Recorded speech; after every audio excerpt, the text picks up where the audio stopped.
Yeah, balk the truck up. All right, let me get everything over here.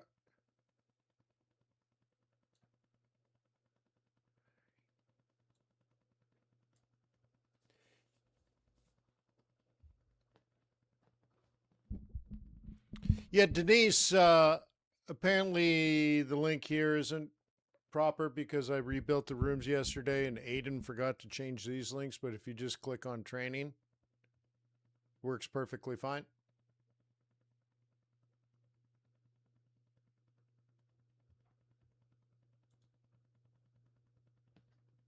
Yep. Cool. Let me back out. No, don't go to the bar. All right. Let's see. There's that. And then I need to see the other chat. Hang on. Life is complicated, but you know, it's a beautiful thing. I got to find one more thing.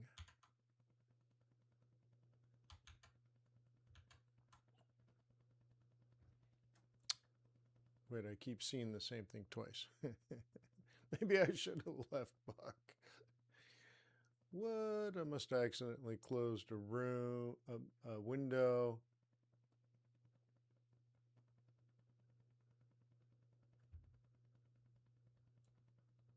Hang on. Let me do it this way. I think that the shortcut.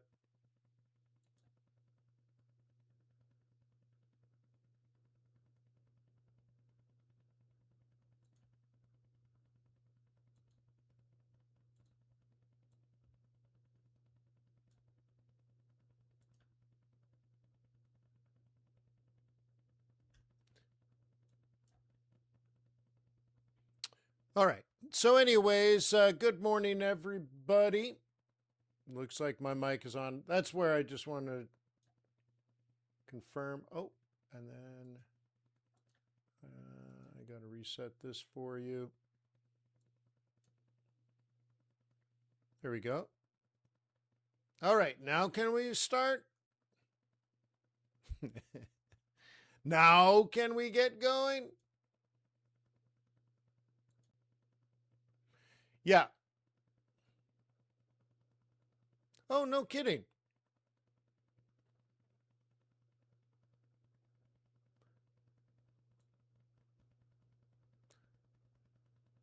Let's, okay. Well, since we got, hang on, hang on.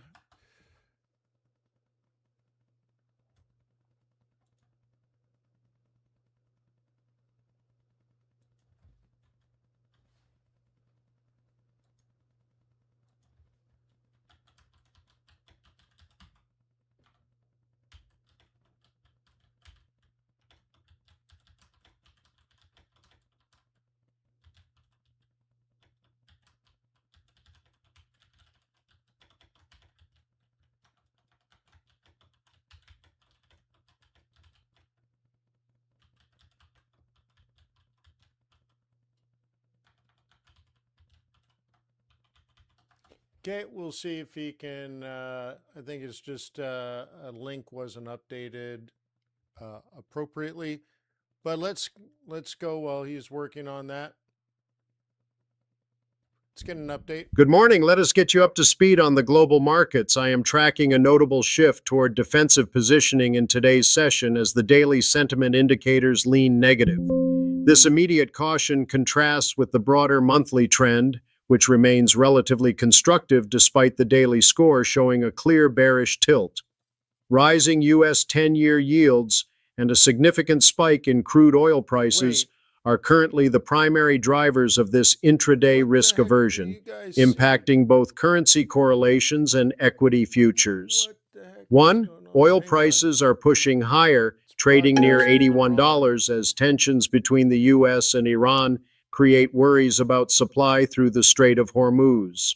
I am also watching the U.S. inflation report due today, which experts think will show a drop to 3.8% from the previous 4.2%. Gold has managed to climb back above the $4,000 mark as investors look for a safe place to put their money during the conflict. The British pound is holding steady against the dollar for now as everyone waits for the U.S. data. Additionally, wholesale prices in Germany have slowed down to their lowest level in 3 months. Biggest movers right now? High-yield bonds is down. Brent crude oil, corn, WTI crude oil, and copper are up.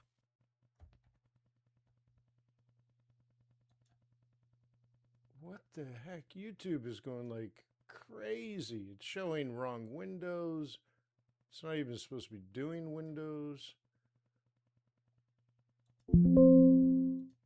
Strange. Sorry, guys. Oh my God. Like everything is breaking down today. It's not even us.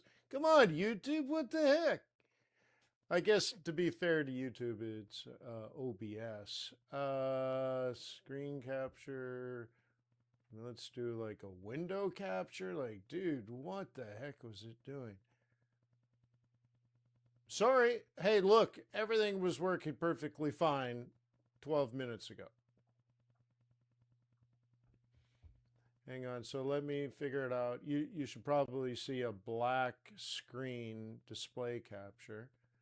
Add source, full display capture. Yeah, that's what it should look like. There you go.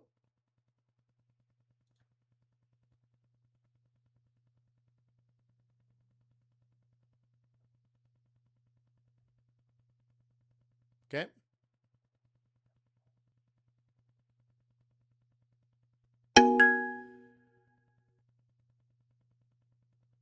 Cool.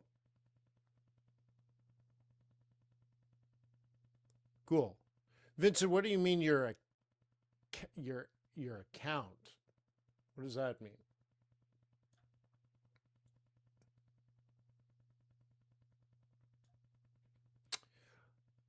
All right. No, Brian, we're working on it. Anyway, so look, 7,500 plus, pretty decent on the S&P 500. I'm happy with that.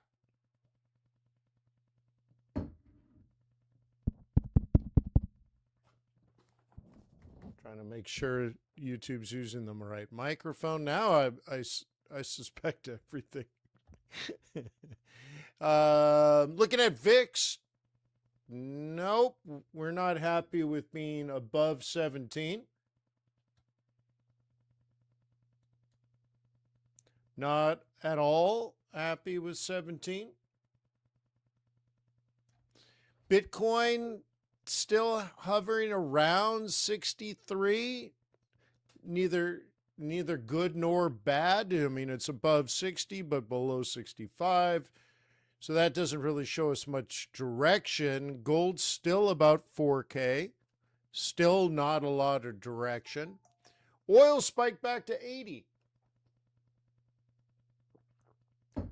Well, we've been focused on it for over a week, even before the most recent challenges to supply, we'll call it. So even last week, we were focused on looking for scalping and day trading type opportunities on energy. And we focused on that. And for whatever reason, Kiwi dollar, which has nothing to do with energy. But these were the things that were working, and we were focused on them. And some of traders folks were not used to trading energy, in particular WTI. And I'm like, well, just drop your lot size. I mean, but you're staring at the opportunity right there in your face. Nothing at the time was going on in Forex. Like the spread between the strongest and the weakest was pathetically narrow. So quite literally, there was no opportunity, and lack of vol is also a threat. I mean, look, if you buy a Forex pair and it doesn't move, that's a threat. Meanwhile, silver was moving and energy was moving. I'm like, well, do that. At least it's moving. And that particular person in traders that I'm thinking about now said, "Well, I don't trade these things." I'm like, "Why?" Oh, they're too crazy. Well, drop your lot size. Drop your lot size. Do a micro if you have to, but you don't run away from the opportunity. You address the risk the opportunity offers. Do you just address it? So drop your lot size by 90%. Yeah. And so anyway, so now we went from 68 to 80. And that person would have missed that type of opportunity. And so this is why we track all these things. And then really what we want to do is thread all of these things up here together into a narrative about risk on or risk off. This is what we do. And it's gobbledygoo. We've been at 101 on the dollar for 2 weeks straight, if not 3 weeks. The big news here, the yields, look at the yield. This has jumped well over 4.5, now over 1.6. Okay, that's a huge move. Are you watching treasuries? Are you trading treasuries? That's something that's moving in a big way along with energy. And notice, energy up, yields up. Cool.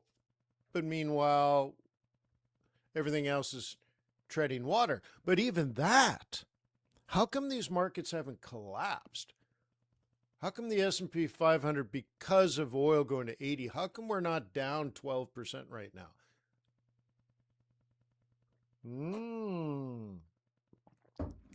Yeah. So it's good so we can read these tea leaves. And I'm telling you from personal experience, going back 1,000 years ago, when, fire was invented, I was teaching myself how to trade Forex. And I'm telling you, when the markets were not moving is when I lost most of my money. Like now. Because I'd get into trades and then they wouldn't do anything and I would think it's me. So then I would change what I was doing because I thought I was making the mistake. Well, no one else was. My major mistake is I was the only one in the room trading, or in this case, the entire market. I was the only one in the world trading. Yeah, well, I didn't know. So now we could read all this and say, look, a lot of this just isn't moving. Do you know? Have you seen it? Have you adapted your strategy? Or are you just doing what you were doing 2 months ago? 2 months ago? What the heck, bro? 2 months ago is a different world. And we know the big shift occurs July 1st. We know. We know this. It's not random. It's not a surprise. It's not unique this year. We know these things and then we, or we should say we expect based on historic norms, and then we can confirm it by looking at real-time data. And then, but the big question is, are you adjusting? And then are you, right? So if you remember around July 1st, I said the number one thing right now isn't your technical analysis. I mean, you need to know how to trade, duh. But the number one thing in this time of year when we lose volume and volatility is not necessarily fundamentals and not necessarily technicals, but asset selection. What you pick to trade today is way more important because we lack a general macro trend. Okay? Yeah. And, so anyway, so you need to be able to adjust accordingly, not just the idea of risk, but US dollar. asset. Residual strength. I'm going to start it over. United States ADP employment change. 4-week average fell from previous 21K to 19.75K in June 27th. Japanese yen. JGB outperformance and repatriation story. BBH. New Zealand dollar hits fresh 3-month highs as central banks' divergence hurts the Aussie. Oh. US dollar. Inflation risks skewed to downside. Commerzbank. United States dollar index holds correction near 101.10. Eyes on inflation data. Brent. Refined products. Risk contrasts. Resilient crude. Rabobank. Dollar dips ahead of U.S. inflation data, supported by rate outlook. Bay Street may open on weak note. War-weary markets wait for CPI. Warsh. US dollar. Residual strength as safe haven returns. TD Securities. Yeah.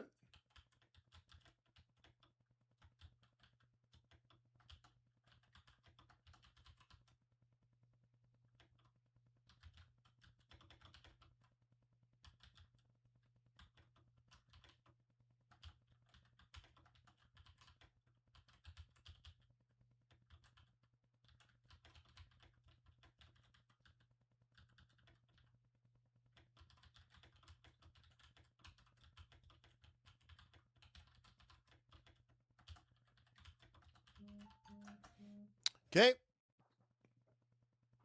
Yeah, we got 11 minutes till CPI. Oh no, look at the ETH. The ETH. The ETH. The ETH is on fire.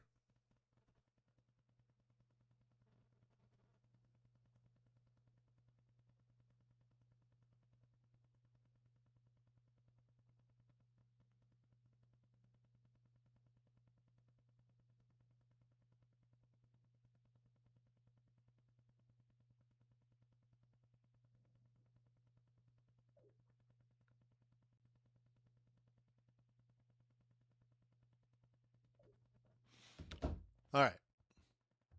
Man, just the whole world is moving. Yeah. Yeah, my phone is on fire. Cool, cool, cool. Wait. Are you seeing the wrong?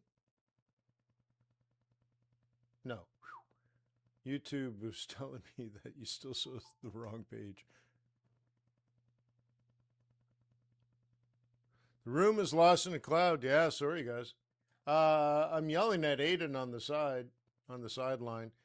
Yeah, so we changed the room settings yesterday, and then he forgot to update the links from the sort of, I don't know what you call it, internal promos, like click here to join.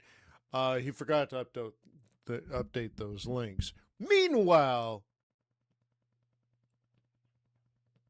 right? Meanwhile, we had that weird YouTube glitch. What do you? Whoa, whoa, whoa! It's just like, yeah, yeah, yeah. But we got it. Don't worry about it. Focus on CPI.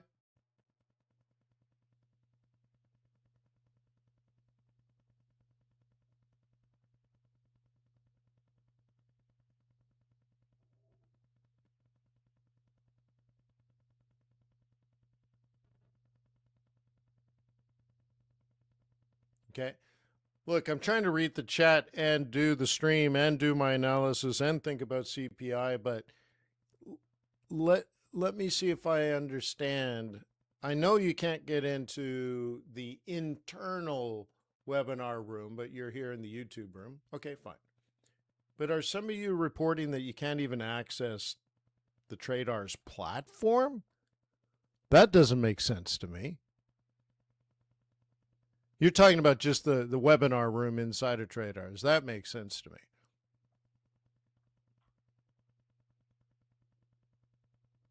Just because he didn't publish the new link.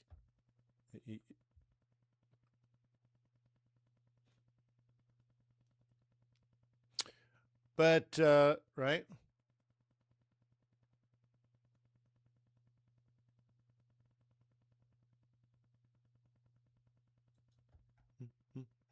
Just trying to take a look here. Yeah, okay, makes sense. Put call ratio, 10-year yield.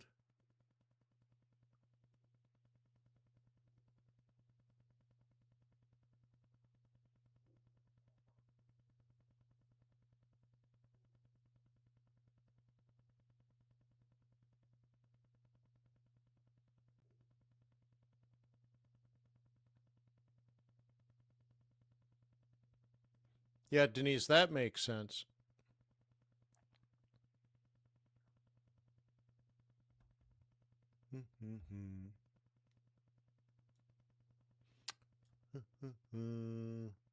Got to get ready for CPI.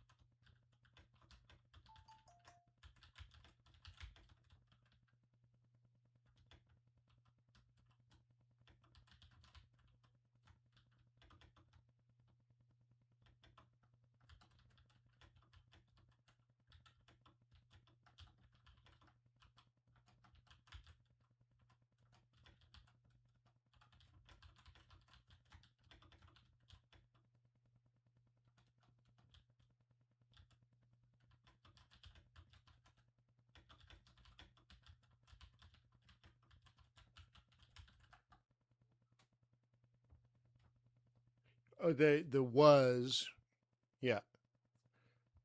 You know, the other thing, I even forgot to put my glasses on this morning. Like, dude, just one of those things. He said, she said, bloop, bloop. So, define, I can't read all your chats. First of all, I don't have glasses on, but you guys are confusing. The operative word is was. Was what?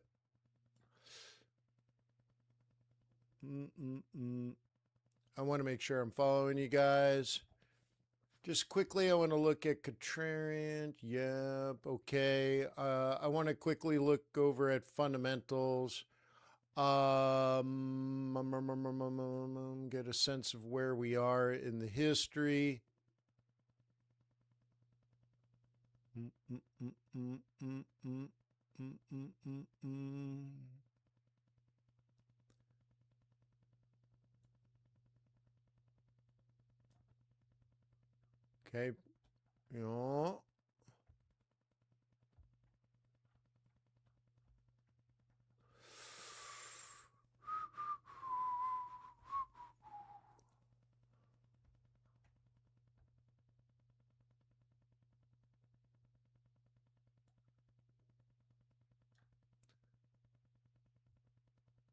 It doesn't look too out of control. The big issue is CPI is likely down because of falling gas prices last month. It's not going to be impacted in this CPI that oil's back to 80. That's in the future. Where it might come up is in Warsh's testimony, where he just can't say, well, we think inflation's under control because oil dropped from 110 to 65. Well, back at 80, it's going to be a concern again, and that really kind of paints him in a corner. By the way, it's so, now I'm talking over my phone buzzing like crazy. Son of a. Yeah. Yeah, I'm launching my next hedge fund, if you want to call it that, and getting SEC compliance approval. There's a lot of different moving parts going on. A lot of people. Just taking a look at where we are. Still Kiwi, the play. CAD is up on high oil. You should be trading energy. Obviously, even metals are on fire. Swissy's still weak. Yen is still weak. There are things going on, but Swissy's not that weak, and Yen is not that weak. And Kiwi, though, yeah, for sure. New Zealand dollar is twice as strong as the Canadian dollar. So all of these things are what you should be watching for today and day trading it.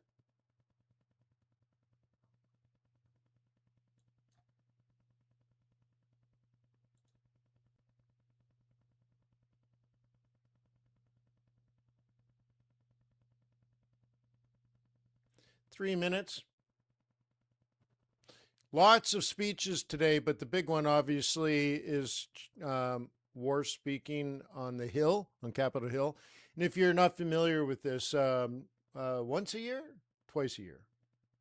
Well, it's normal in July for the head of the Fed to speak to both the Senate and to Congress and answer questions. And so he's going to push off questions about raising interest rates and talk more about changes he wants to see at the Fed. And then they're going to say, well, how are you going to get those changes? And why do you want to make those changes? And he's like, well, we just created the task force. So I was thinking about it like the in particular, the Democrats in the House and the Senate are going to ask questions about, the end of the book. And Warsh is going to say, well, the book hasn't even been written yet. Or he might say, we're still in the first chapter. We don't know. Like, I don't know how the book ends. We just began. And so it's going to be a chicken and an egg thing all day. And they're going to say, well, inflation's back up. And he's like, yeah, well, that's an exogenous supply shock. So, right? And then they're going to push for other things. And he's going to say, Spike alert, 90 seconds until United States Consumer Price Index is released. He's going to say, well, that's forward guidance, and we're not going to tell you that.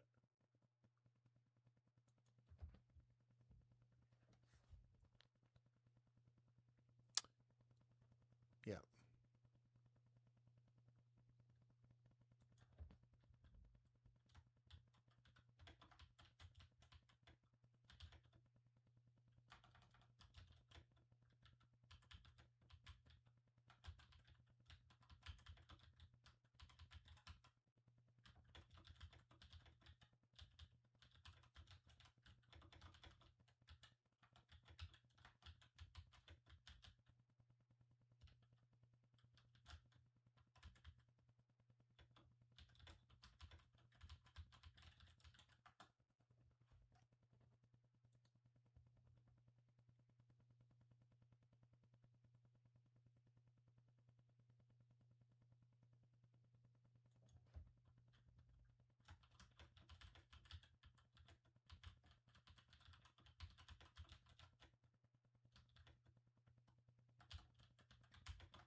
Okay. United States Consumer Price Index actual for 0.4. United States Consumer Forecast. Okay, we on that one, where's our year over year? Oh, my mouse is messing with me.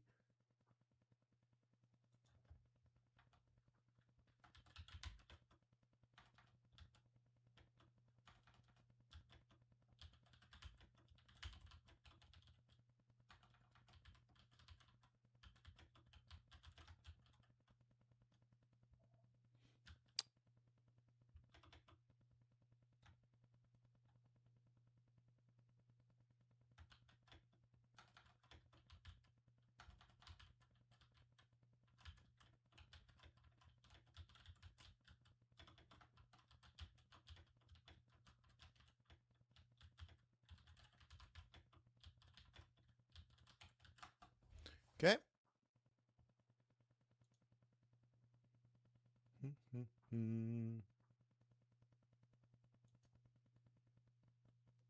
Yeah, the big thing is the change in gasoline prices, right?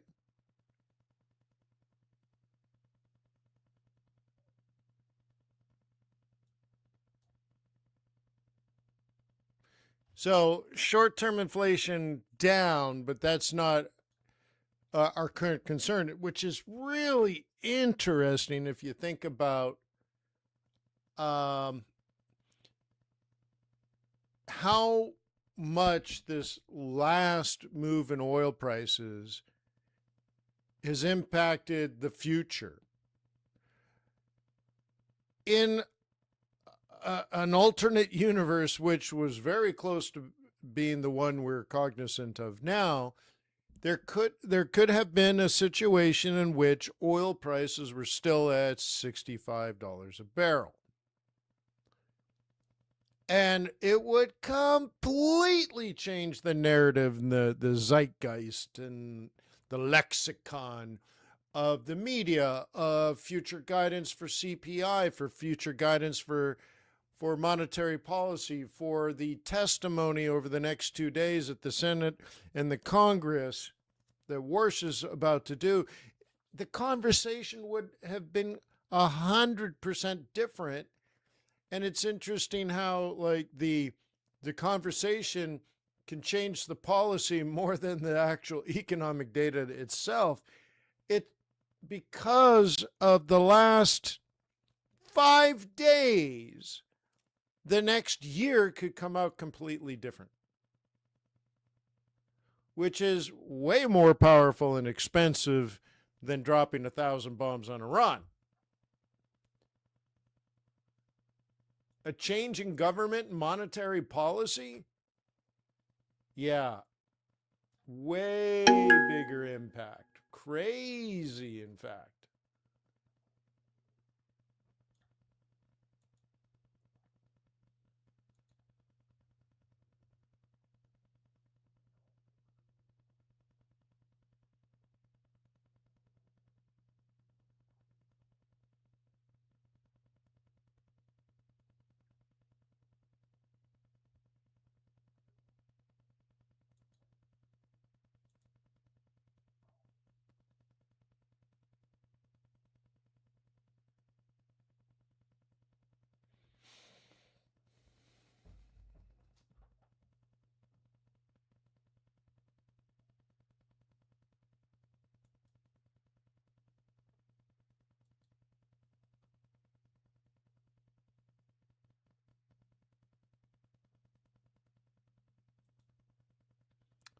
I want to look at, let's do these ones.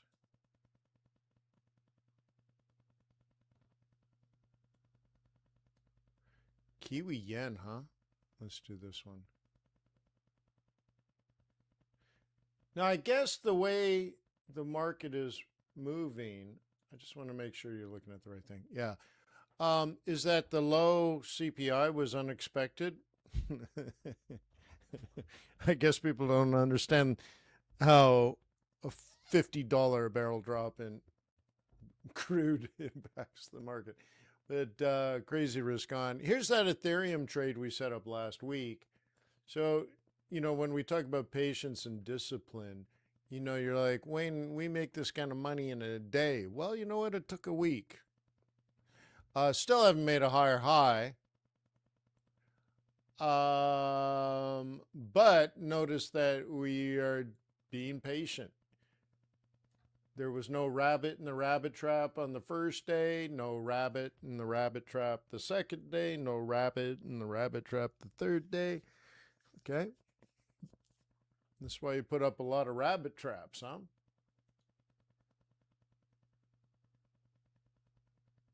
But I wanted to move over to those Kiwi pairs that have been sort of our best currency focus. This is Forex.Today. And we want to see like the Kiwi move, right? Oh, Matthias wants to do rate path. That's a great question. I can answer it. And, again, Matthias, you have the data at your fingertips. So you don't need to ask me. It takes seconds, but you can go here. And this is what you want to watch. Yeah. Actually, this is a slightly old version. It's interesting. Control R. Why hasn't this updated? I'm going to see if I can. Oh, it's building now. Interesting. That might be part of our problem too. Let me go back. This is in the process of updating. There you go. Okay, that's it. All right.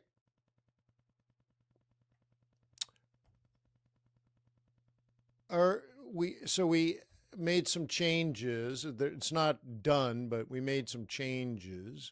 It's not a glitch in the matrix. I'd like to have more forward momentum here, or forward guidance, if you will. But we've added this. I don't know if I love it yet, but I'm working on ways for Aiden to communicate with you about what the change in the yield curve means today and how it's changed in the last 30 days. And if there is a monetary policy change coming, if so, what direction and when? So I'm trying to explain it more. Okay. And I don't have my glasses on. I can't even read that. But look, tightening. Okay. 2 rate hikes over the next year. Okay. By March 2027.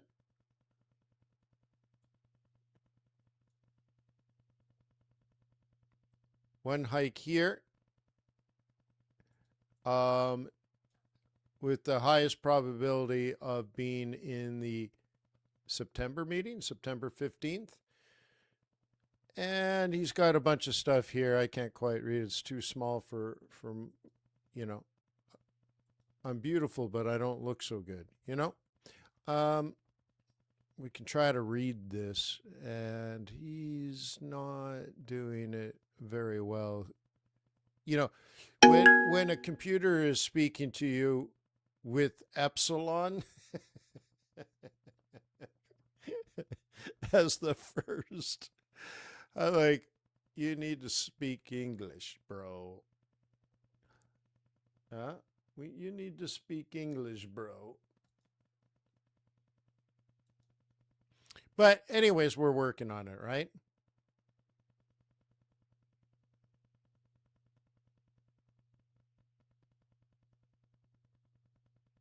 So anyways, we'll get better and better.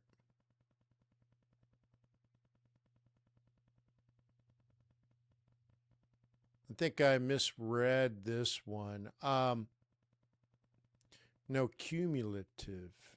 So I have to work on how he's explaining this, because that means 2 to me. And that means we go, right? So this is where we are now. That's the midpoint. And I don't like them reporting at a midpoint. It should be, right? It should report either the lower bound or the upper bound. And so are we going to 4 and 4.25? Is that what he's saying? And then there would be 1, but then what's this? And then he says 1 here, and then 5 holds, but then what's 50 basis points? All that kind of stuff. So this is gobbly-goo math that he's not reporting in a clear fashion. They're all mathematically correct, but to a human, they don't make sense. He's not describing the back-end math well enough for us to just look at it. Like, I'd like, if they're going to raise interest rates here, it's one of the things he's trying to say. I want that to be glowing. I want like an arrow, like no hike today, but what's being priced in is a September meeting, which in Warsh's world is a live meeting. And there's a lot of history to the word live or the term live meeting versus not live meeting. And it's pre-Warsh, well, actually pre-Warsh chair, but pre-Bernanke, okay, or around Bernanke's time, it changed. So there were times when the Fed might change policy, but then there were other meetings in which there was almost no way in hell, like July. In history, before the great financial crisis, the Fed never changed interest rates in July because they need the banks to also change theirs. But, imagine in the era of no cell phones, no computers, who's going to change the interest rate at the bank over the holidays, right? And this is why they didn't do press conferences. You're like, dude, we have to stick around and do Q&A on a dead Fed meeting? They would never do a press conference in July. In fact, why even do a press conference Fed meeting when historically this is exactly the time for the head of the FOMC or the chair of the board of governors at the Fed to give testimony to Congress and to the Senate, because there was no Fed meeting. So anyway, so if you have sort of the context here, what's being priced in is institutional investors are like, yeah, if they're going to do it, okay, they're going to do it in September or December. And people are like, here, while inflation's still high. Okay, well, there you go. But I want just like maybe just something on the arrow, like rate hike. Just point there, that day, that one. Or if it's going to be this, it should be glowing. It should have sparkles on it. It should, there should be a magic unicorn. Because if you have the opportunity to have a magic unicorn, like, dude, get it, take it. Okay. So anyways, we're working on it because this is super important, right? And so anyways, he's updated this because I asked him, if you remember, the old version did this too, where like hike, crash. Well, it's because we don't have enough data. It's not like that's actually priced in. So what I told Aiden, I said, if we don't have the data, putting this on the chart is not helpful. In fact, it's misleading. The Fed isn't expected to cut interest rates by 1.5% at the end of next year. So he's like, well, great. I just won't show any of it. I'm like, well, what are you talking about? So I do want to see more than this because we do have the data.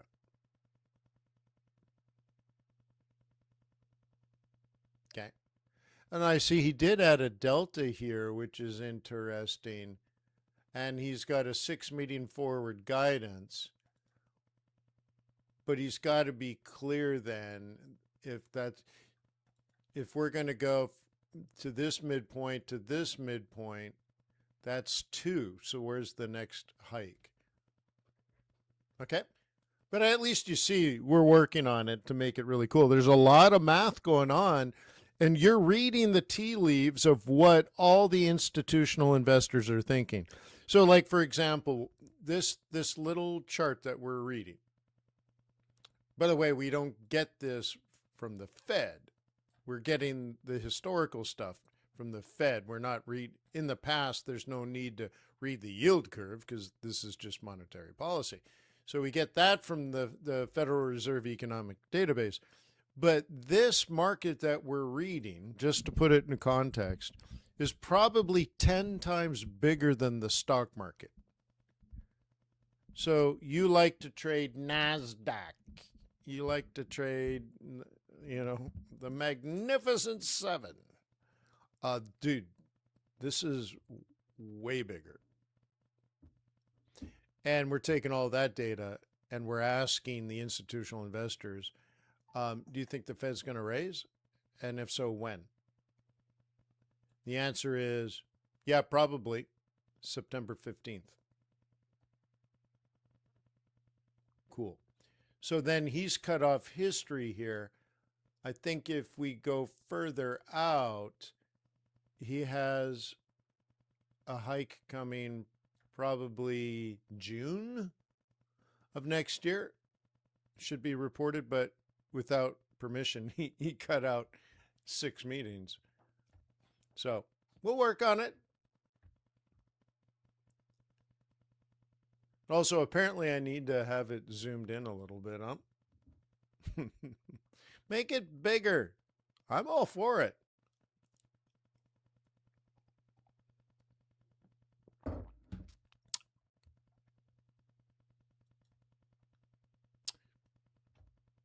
We have a Bank of Canada decision tomorrow.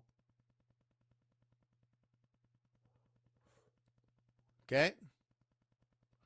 What do institutional investors expect? They expect a hike in January. So there is a 2.4% chance they raise interest rates now. So 97.5% chance that they do not hike interest rates tomorrow.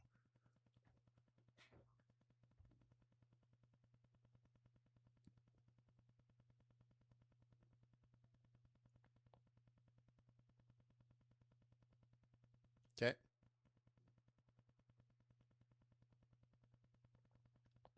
So we could, for example, like you're like, Wayne, why do you even care? Look. Think a little bit here. Would an increase in the Canadian dollar or increase in Canadian yields, could it raise the value of the Canadian dollar? Yeah, maybe. Okay. And then you say, well, what if I check seasonality to figure out when the Canadian dollar usually appreciates anyways relative to its peers? And see if you can line both of them up. Yeah, that kind of stuff. You may have data to know when to focus on particular assets. We call that asset selection. And this is what we've been focused on over the last few weeks. Don't trade euro dollar every day because you like it. Okay?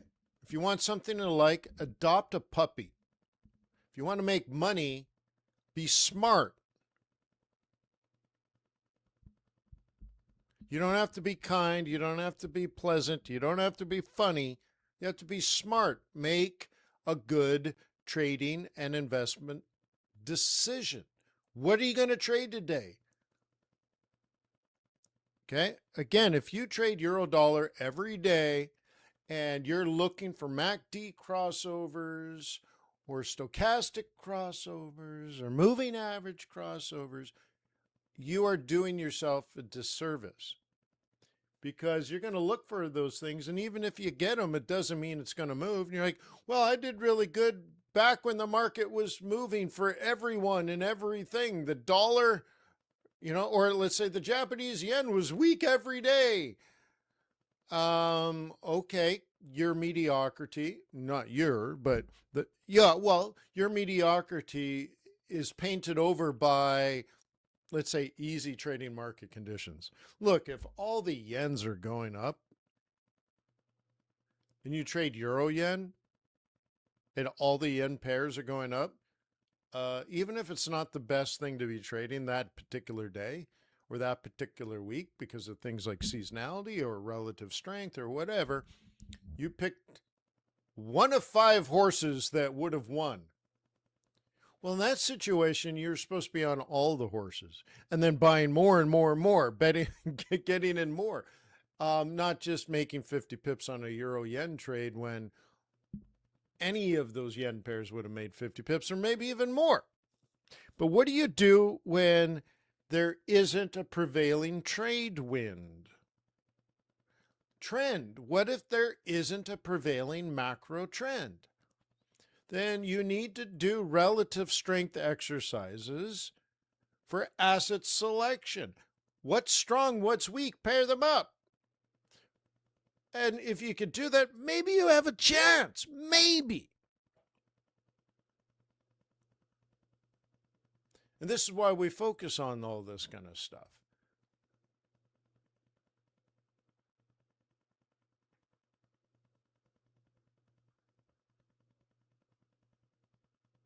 Okay? Yeah, you got to pick the right thing. You're like, well, Wayne, can I get this in 5 seconds or less? Okay, here it is. Okay, this should be your North Star.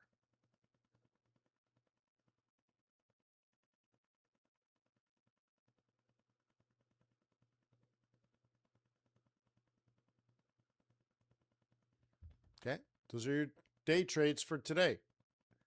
Scalping and market opens. You can swing trade, look a little further out. Looks very similar. Yeah, well, that's what's going on. So you put them into cards. Here's 3 things to buy. Here's 3 things to sell. Look, you should be trading oil. Yep.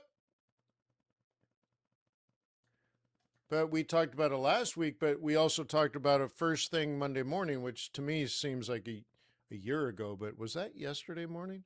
I think so. We're like, dude, you should be trading WTI. Yeah, look, bro. Yeah. Silver is weak. Dollar is strong over this time frame.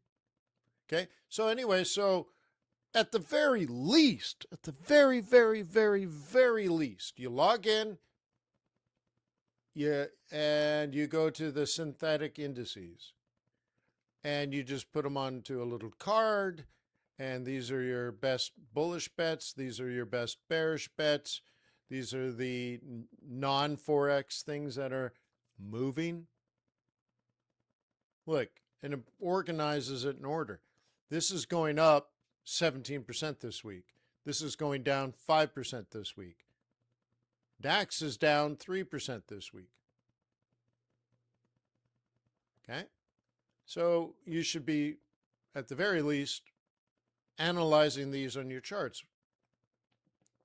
What do you stink? Smell like a plan?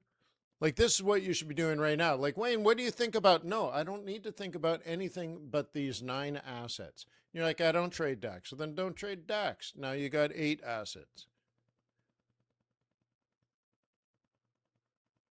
Can you see a theme?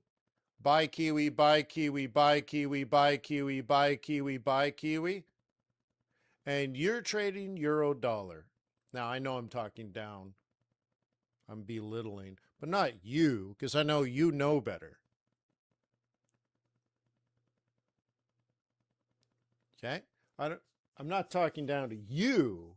I'm talking down to people that are not doing their job, that are lazy, and they don't do the work. but they want to be rich.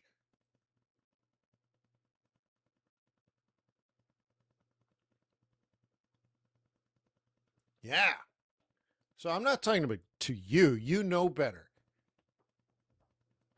You can take the 5 seconds out of your morning and say, this is my hot list.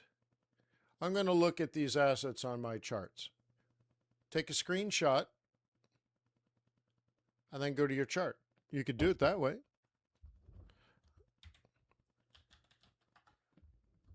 You have a snipping tool on Windows. Okay, look. There's my to-do list today. Now we're at a market open. Is this the right time to be trading? Yes.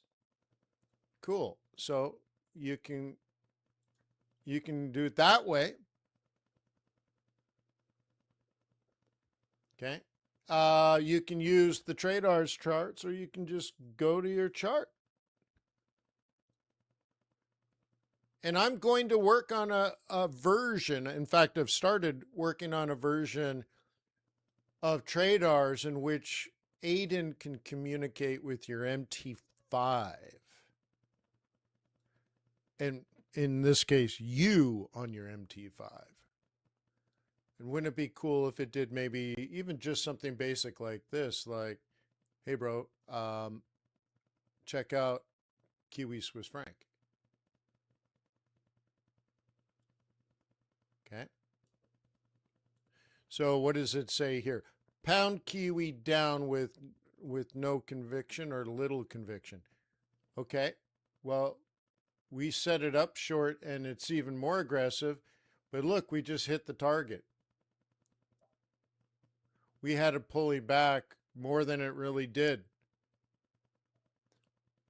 It's already done.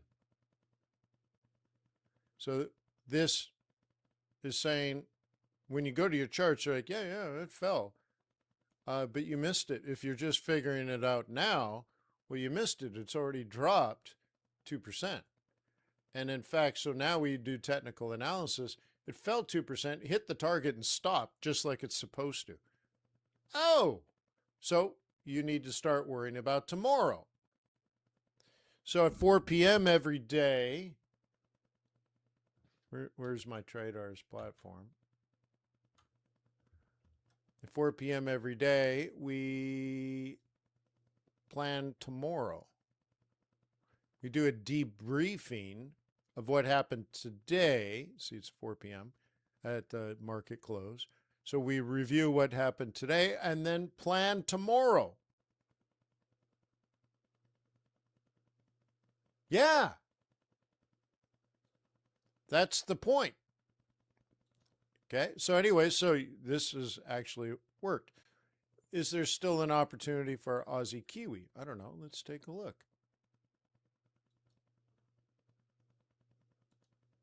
Euro Kiwi, Aussie Kiwi.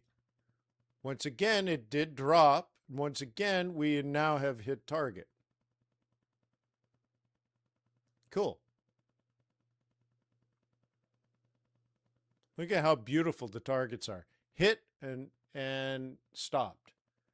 So that is profit taking. There's no doubt. So that's already done. It dropped 2%, but something that you should have planned on yesterday or last week.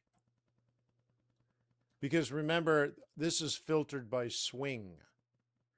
So we've known for days on the direction. We just happen to be hitting targets right now. Okay? But like, what's the day trade? Sell up here, take profit here. Done. Today's already dead. It's over. You missed it. It's gone. You're like, Wayne, I just woke up. Well, you should have traded in the Asian session. You should have traded at London Open. New York's almost always about profit taking, right? Okay, cool. So let's go back to our list. Euro Kiwi down. Okay. Let's see where we are on that. You can see I have it planned out. It's not a surprise. Euro Kiwi down. Okay. And today's sell zone has been achieved. Like, for example, let me just change this. So what would you have done yesterday if you were a bear on this? Because you had the quantitative data to be a bear. You would go day trading bearish bias. Okay, let's drop into a 15-minute chart. Okay, remember, we're pretending yesterday. So yesterday at 4 p.m., we were here. And you were already a bear. Boom! Cool. That would have been helpful, right? We have millions and millions and millions of data points to help you make better asset selection choices. And I'm trying to appeal both to your emotional brain and your intellectual brain. Like, what the hell, bro? Okay.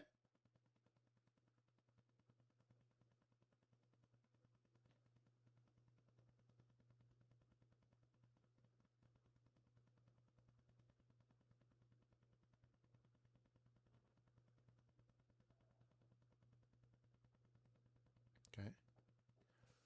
Well, Derek's having trouble loading the charts. Like, bro, it's been months, right? You should be able to like YouTube it. Maybe you don't use YouTube, but how to install MT4 charts. But let me just show you. In the installation software, it asks you, where do you want to install it? Now, if you don't know what you're doing, and it happens, I'm not saying you're the only one, but a lot of, not most people don't, but some people just click skip next, next, next, and don't even read the prompt. And so it installs it in whatever random folder is set on your PC, probably your download folder, right? So it's like, do you want to install all these MT4 files, hundreds of them? Yeah. Well, again, if you asked AI or went on YouTube, you'd find the answer is you go to File, Open Data Folder, because it doesn't know where your MT4 or MT5 is installed. There it is. So you copy this URL and you put it into that form. Done. Because you just told it, install it, right? Install it into that folder where my MT4 is installed, or MT5 being the case. So that's it. That's it. There it is. You just click it. Users, McDonald app data, roaming, meta quotes, terminal, blah, blah, blah, blah, blah, blah. Just copy, paste. Done. Yeah.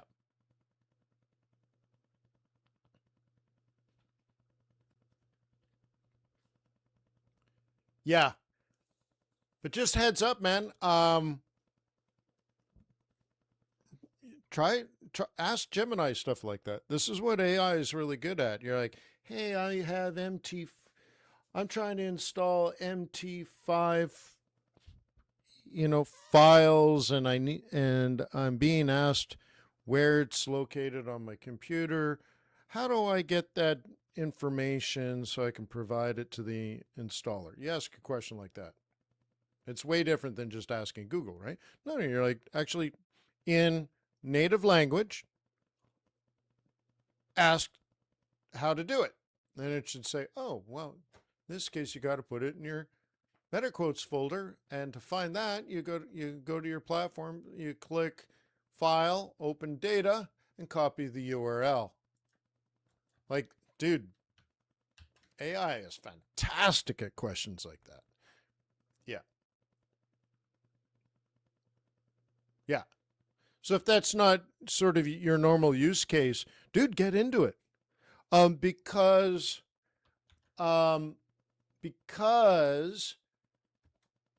Where is my chart now? Because it's not the one I wanted. But because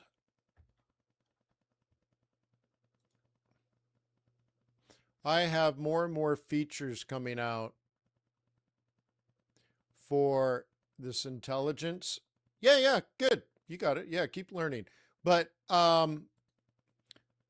there's some pretty kick-ass stuff coming for traders. I'm even building one more, right? One more feature that I'm going to launch soon, and I've tested it, and it's amazing. But for you to have a proper conversation with Aiden, now that he's got millions of candlestick data, knows my strategy. He's been trading now for 3 or 4 months. He's really good at macroeconomics. His database and ingestion and neural network is really vastly better than a year ago. And so now you can have these amazing conversations with him.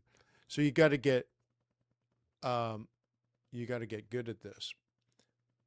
I'm going to let's do this. No, let's not do that. Oh, dude, Windows sucks. Still hate Microsoft. All right. Let's try something like this. Snip.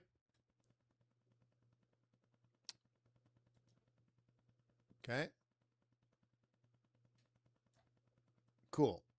Now, then you take this and you say, this is my, oops, but terrible color. Let's do it in blue. Okay, my plan is that. What do you guys think of that plan?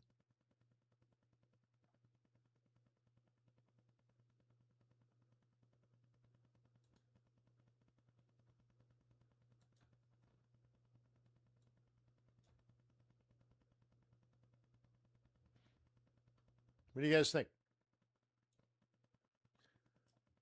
I haven't tried this on the front end in a very long time. So I'm going to load it. Oops, I did it the wrong way.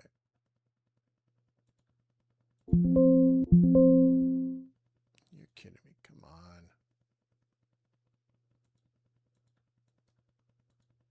There we go. Sorry.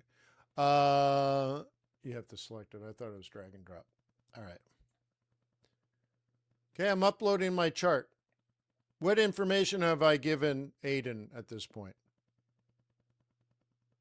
Nothing.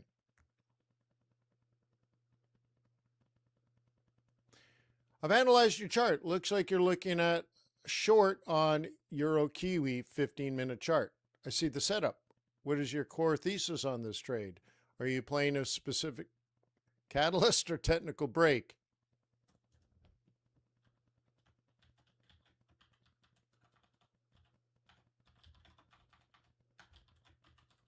I'm just looking to re-enter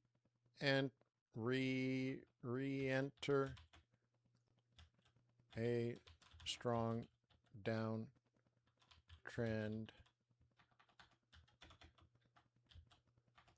Thought is to sell a lower high at the next pivot zone. Okay? Cool. Running comprehensive institutional analysis. He's checking everything. There's my trade plan. Euro Kiwi, short, entry, target, stop loss, time frame, risk reward ratio. What supports your thesis? Momentum alignment. You're playing with the current flow. I'm playing with the current flow.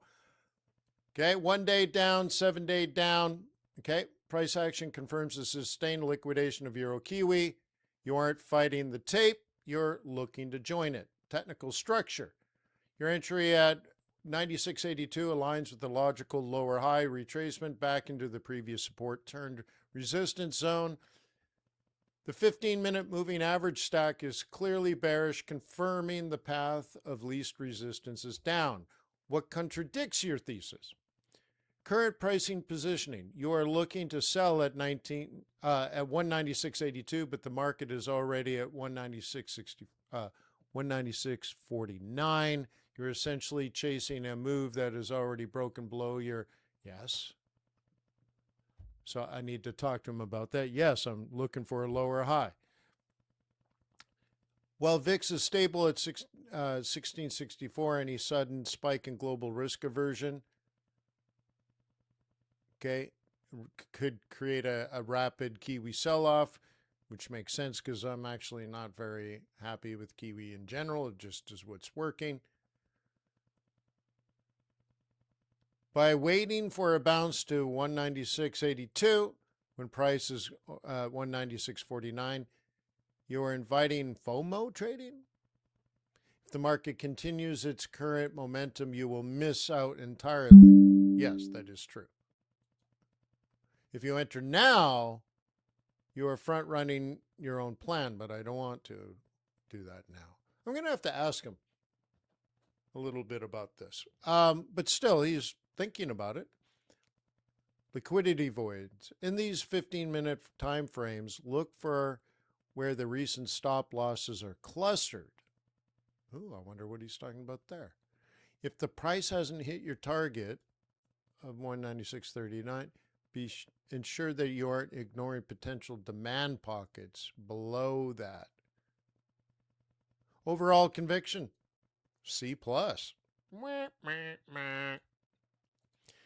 The setup is technically sound because it's trend following. Yes, that's all I did. But your execution logic is currently disconnected from real-time price action. Yes, it's moving fast now to the downside. Okay?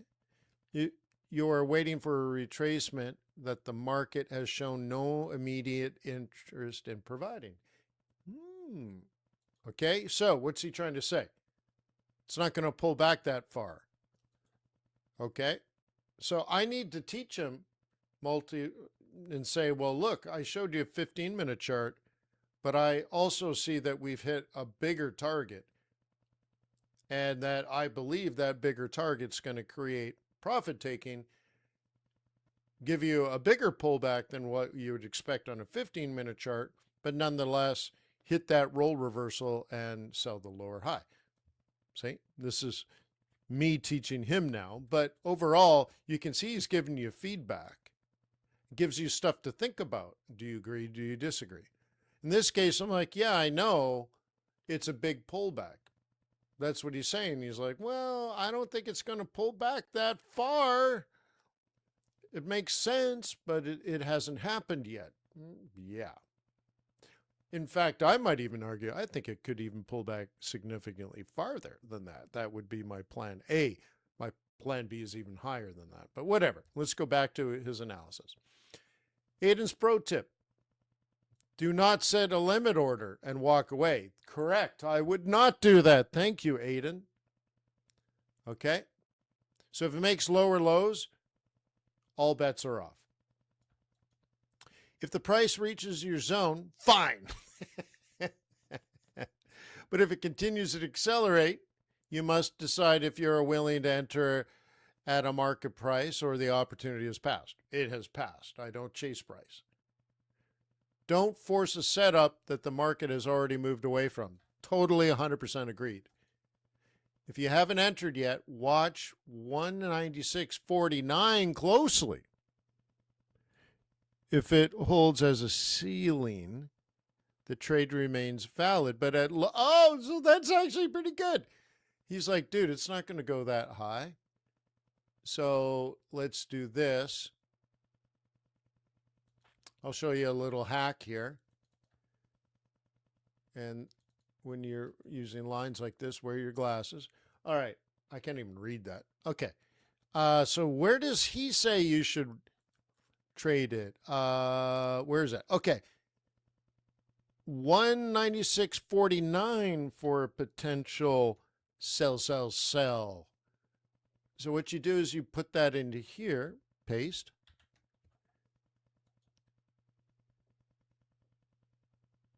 Interesting.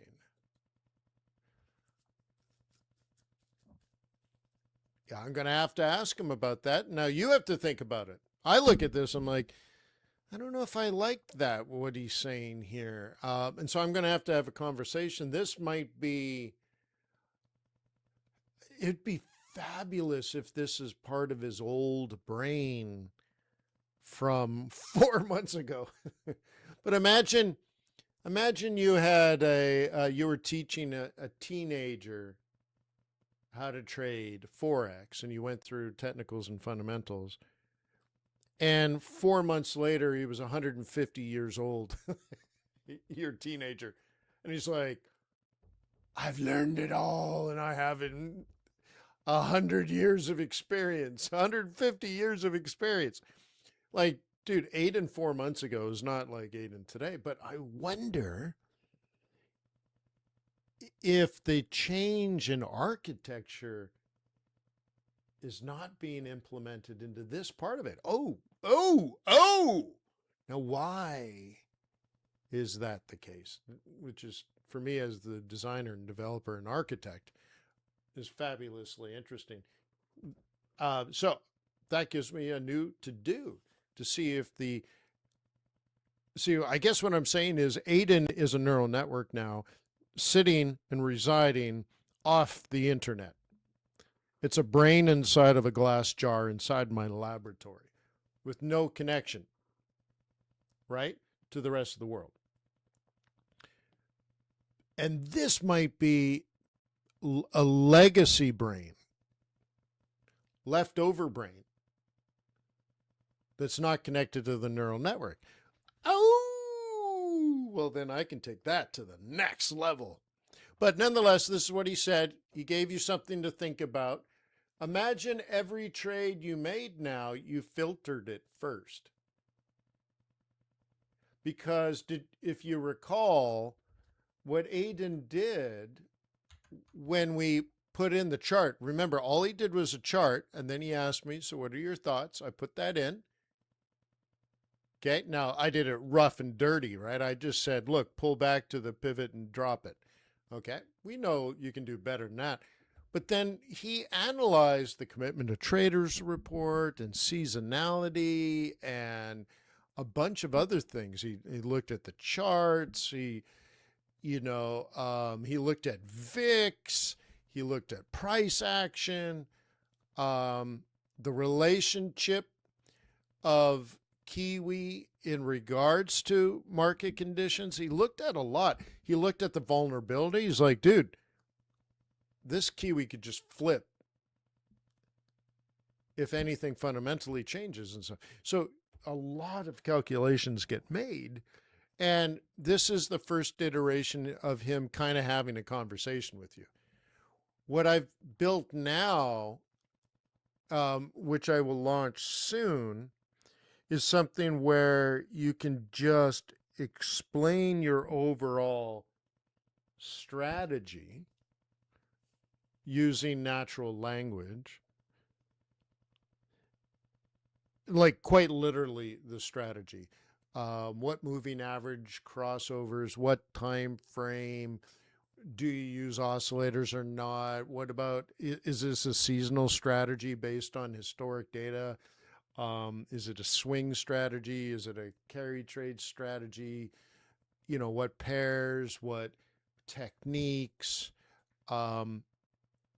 what not to do, risk reward targets. Like, you can have an extremely detailed conversation about trading. He's designed in this new variation to listen, which I can't do very well, listen and interact and design your trading strategy yours, and then run it through millions of candles and back test it for you, and then give you all the statistical results. Like you just ran it through a back test, data software that you pay money for, or you took the time to set it up in MT5. And no, he can just do it. And you could say, no, just do it on euro pairs, or do it on all yen pairs, or do it on all yen pairs but not Swissy yen, or only do it this time of year, or only do it in these circumstances, and maybe only long scenarios because I want it to be a carry, and only on pairs that offer certain carries. Like you could just talk to him like I'm doing, and he'll design it, and then you're like, so how did I do? And he's like, hang on a second. Well, 52% of them were profitable. The rest were not profitable. However, if you tweak this or tweak that, there might be an improvement. And he can make suggestions, and then you it tweaks your brain, and then you can just again say, yeah, do that, but tweak it this other way too, and then do a comparative. Okay. And then he'll do all the comparative analysis. And then he's like, dude, you're way better off in strategy number 2, knowing this and the changes. How about that? So you walk through this. You can spend hours just talking with him, improving your trades. And then my idea is once he has it statistically set for you, if you're at the Pro Max level, he'll ask you a question like, would you like me to program this for your MT5 so you can run it?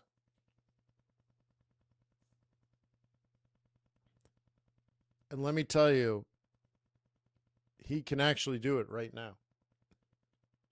He's done it for me. So now we have to build the infrastructure for him to talk to your MT5, but we are building it.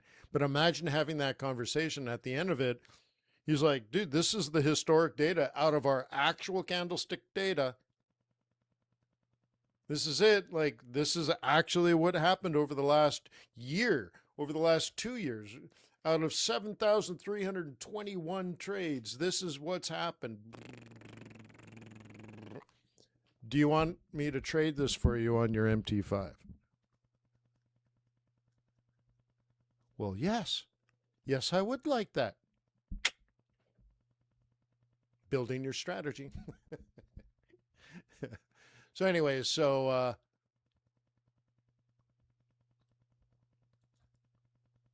cool. Okay, new conversation. What is the current risk on, risk off environment? What should I be trading? Yeah, sure. Let's start there.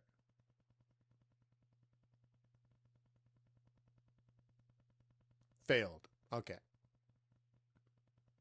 That can happen. I haven't looked at this in a long time. So I'll get that fixed for you too. But grade my trade works. That's pretty cool, right?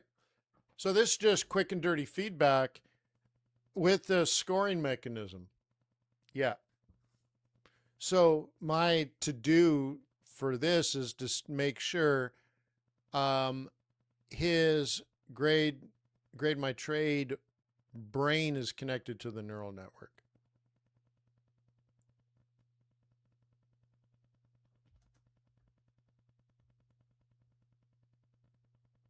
So anyways, this has been up for months. Hopefully you've been using it, or you're going to start using it.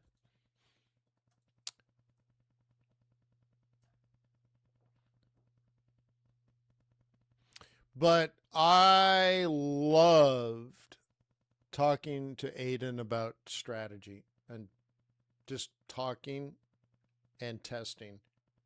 No price tables having to be installed, or no software having to be installed, or setting up quirky MT5 history and running it backwards. And just asking Aiden to do it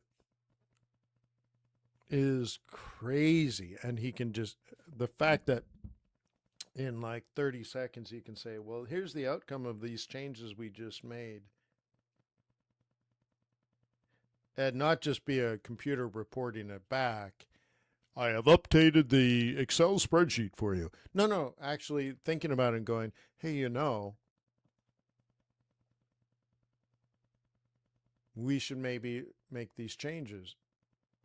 And then, so like one an example is, I worked on the stop loss placement, placement. And so in one back test that he did, I'm like, dude, that seems off. Where's your stop loss on this? And he's like, oh, I put it 13 pips below entry. I'm like, whoa. I told you that it should go below the daily S1 or above the daily R1, depending on the direction of the trade. Oh, you're right. Let me update that. And then we ran it again and it worked way better. And then I said, well, maybe you were right in much of the cases, right? Because then my losses were larger. So then I said, okay, use a quantitative methodology to test variations of stop loss placement by pip, run it through all 7,000, right? So let's say there's 13 variations because there's a 13 pip stop, 14, 15, 16, 17, 18, 19, 20, 21, 22, 23, 24, 25, 26, 27, right? Okay, take those 13 variations and run them through all 7,000 trades individually. So now it's 7,000 times 13, and then use a quantitative methodology to optimize the perfect stop placement by pips. And then compare that output to just following my initial instruction of put it below the S1. So now what's 13 times 7,000? 70,000, 91,000, right? 91,000 trades. 91,000 trades. And in about 30 seconds, he's like, you know what? Using the S1 is pretty gosh darn good.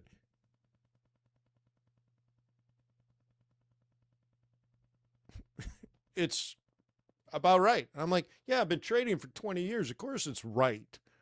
But I found it out the hard way. But in 30 seconds, he analyzed 91,000 trades and said, yeah, that's optimized. Imagine just shooting the shot with a trading buddy that had a brain like that. Now, I don't know about you, but I was happy. That's the kind of conversations I enjoy having. Just talking shop with somebody, and then I'm like, hey, can you calculate the standard deviation on that? Hey, if I ran the 7,000 trades that are optimized, what's my Sharpe ratio on that?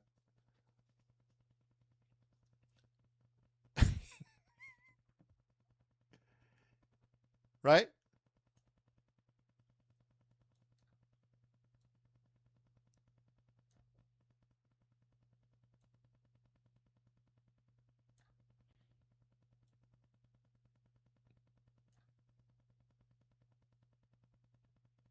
Yeah.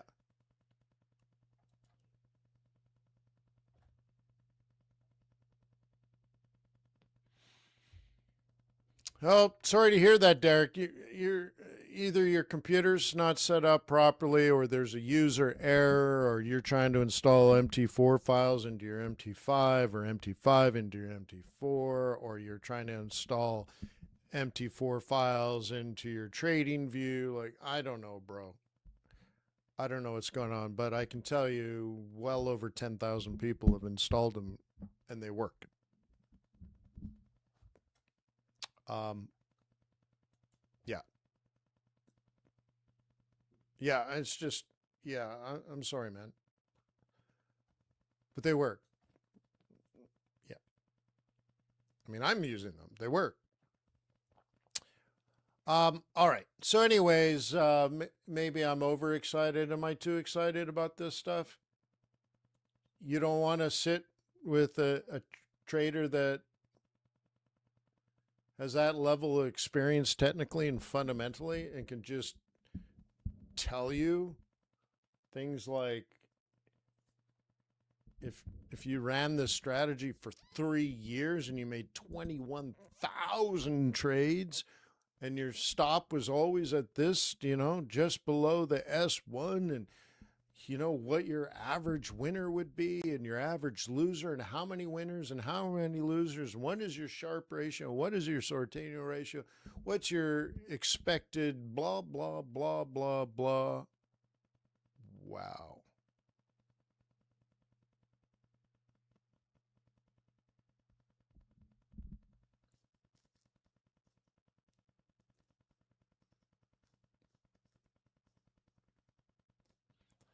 I'm the only one that cares about stuff like that? Dude, I freak out about stuff like that. But maybe that's me.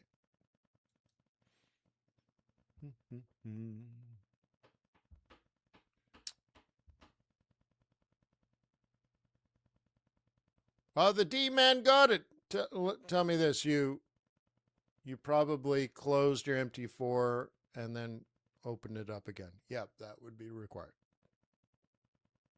Cool. Cool.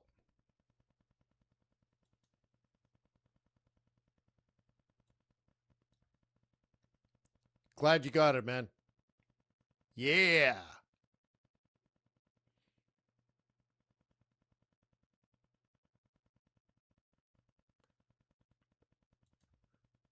Cool. So the rest is going to be headline news today because we have earnings today and we have the testimony today and then geopolitics, but it's nighttime, so I don't know. So here's United States ADP. Here's what I propose. I propose to you that in 27 minutes we have that Warsh testimony, but then again we have other things going on. Like I said, earnings. All the banks are reporting. Dude, they're going to do cray good. Banks are making money hand over fist right now. But this data is coming out.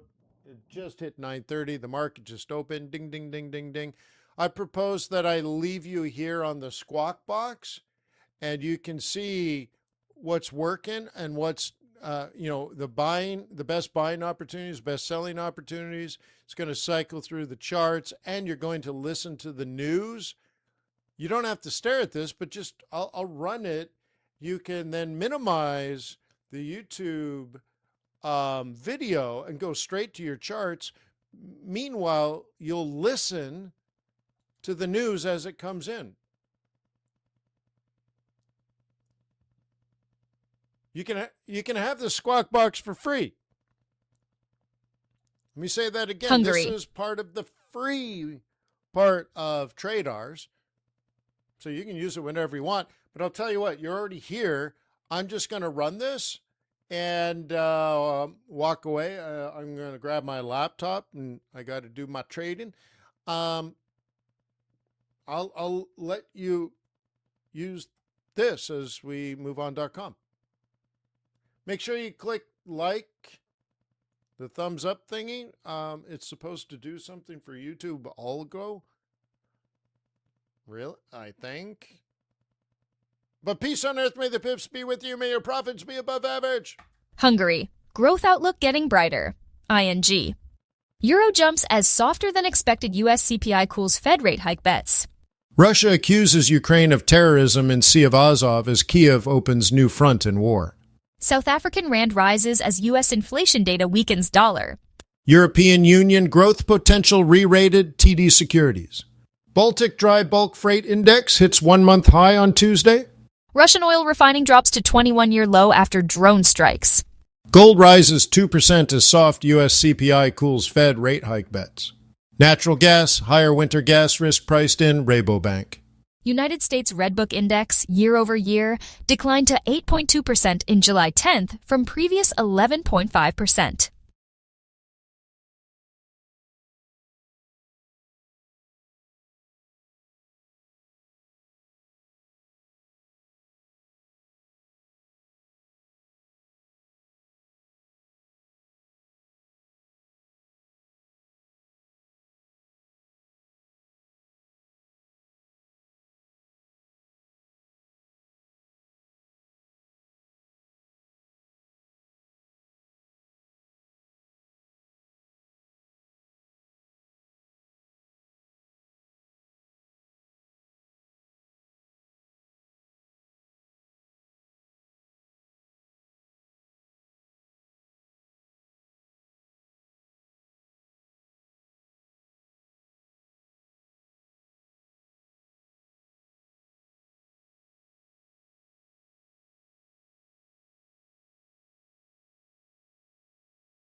U.S. consumer prices fall 0.4% in June, much more than expected.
Fed Chair Warsh to note they have no tolerance for persistently elevated inflation.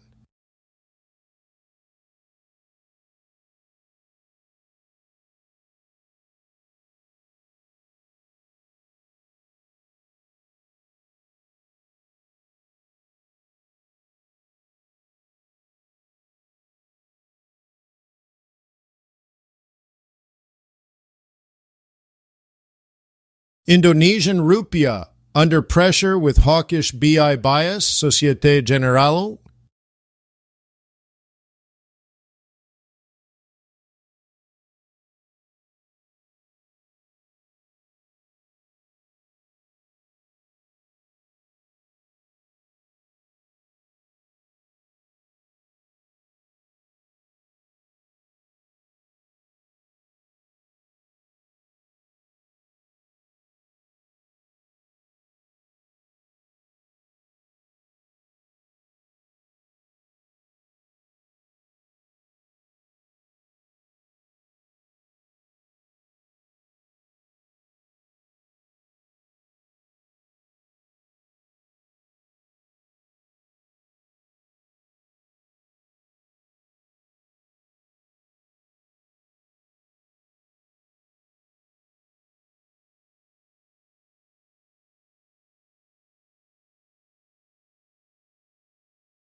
Gold rebounds sharply by 2% as softer inflation lifts Fed cut expectations.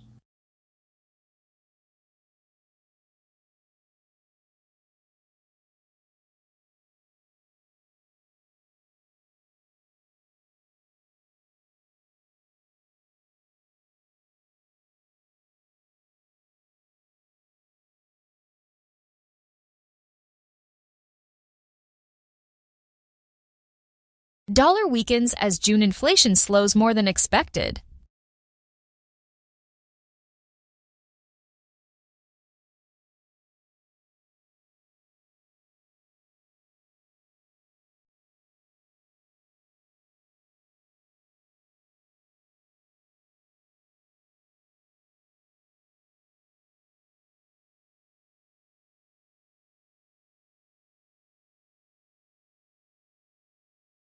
XRP recovery may stall above support as weak on-chain metrics reinforce bearish outlook.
British pound strengthens after U.S. CPI surprises to the downside.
Canada, cyclical rebound and steady Bank of Canada stance. RBC,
Analysis after Hormuz, Iran turns to Red Sea Gateway as new pressure point.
Oil, short positions vulnerable to squeeze. TD Securities.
Why Japan's massive foreign assets could be the Japanese yen's long-awaited catalyst.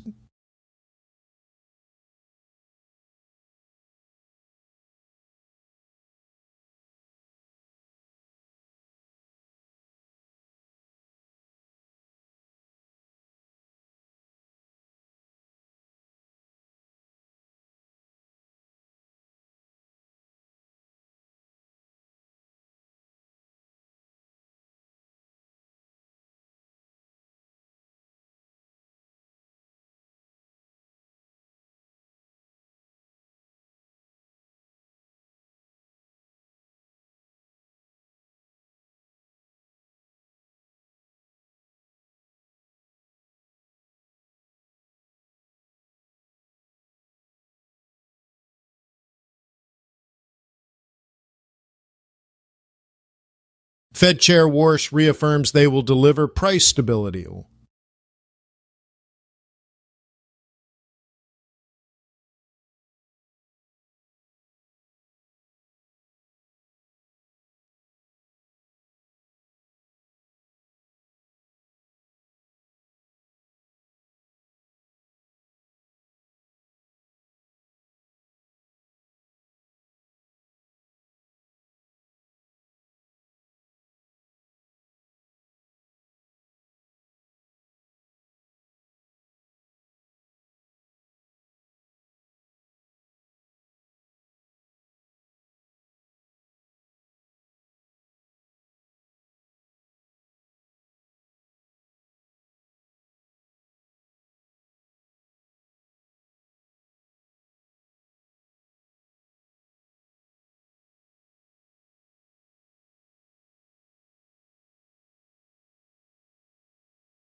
New Zealand dollar soars to one-month high as U.S. CPI undershoots.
China, AI exports boom and muted FX impact. Societe Generale,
Natural gas. European prices climb on Gulf risks. ING.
Dollar weakens on soft U.S. inflation data.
U.S. stocks, mostly higher on weaker than expected inflation data.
Canadian dollar climbs to 4-week high on soft US CPI, rising oil prices.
Gold US dollar price forecast. Gold US dollar battles to recover the $4,100 mark.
Ripple price prediction.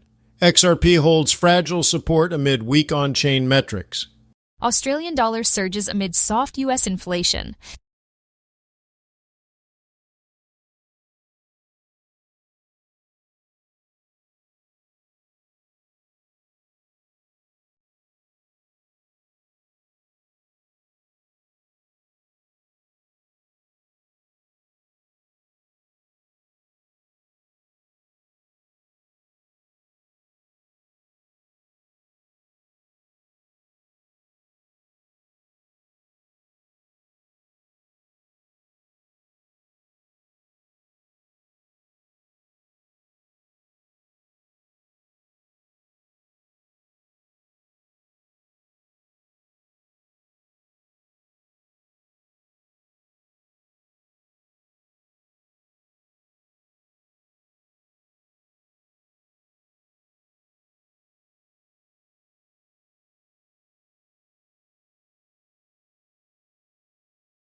Bonk price forecast. Bonk 004 breakout in focus as technicals improve.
Oil Perez gains after Trump replaces Hormuz reimbursement fee with trade deals.